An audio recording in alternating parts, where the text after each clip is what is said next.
Lightyear is, I think, Kenneth Fuchs' most ambitious work to date. It's cast in 6 movements. It's scored for an enormous orchestra. It's very challenging to play, but it's a great honor to do so because it was written especially for us. And Kent said he had the sound of the orchestra in mind when he wrote it. He seemed to be intent on pushing us to our limits, but it's incredibly satisfying.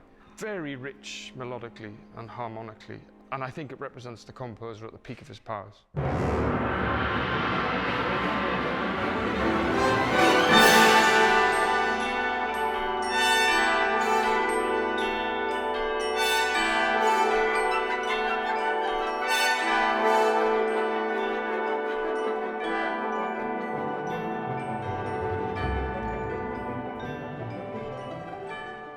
The featured work on this album is Lightyear, a suite of 6 movements inspired by paintings of the abstract expressionist painter Helen Frankenthaler.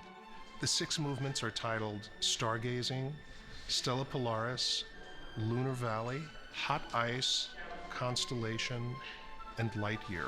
Frankenthaler during her career did a number of works for canvas, also works on paper and prints about the cosmos, about the idea of stargazing, of looking up at the sky and imagining what the cosmos was like. And that was the inspiration of this work.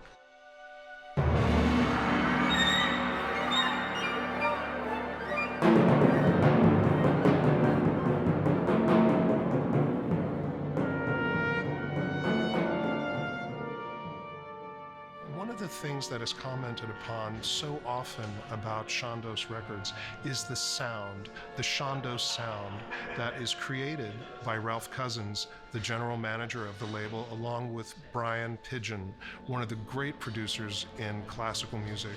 And when I hear my music not only played so brilliantly by the orchestra, but to hear how it is realized in produced classical audio, it's absolutely thrilling.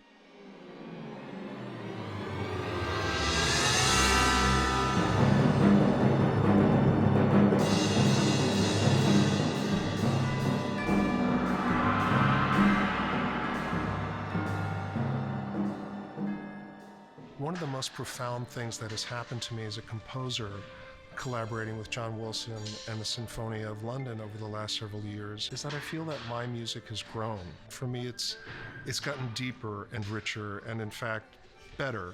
And it is because I've had the privilege of working with a conductor who has such an intuitive understanding of American vernacular, and of course, with an orchestral ensemble of absolutely virtuoso players. He and I are both excited about the same kinds of music.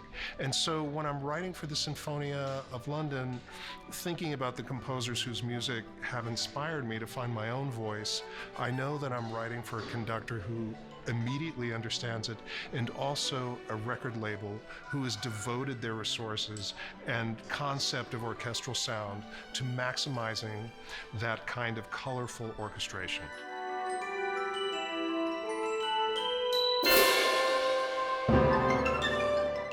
I am standing in the midst of this glorious orchestral sound that is so brilliantly produced by virtuoso musicians, and I'm hearing the music that I wrote specifically for this orchestra in the most perfect way possible.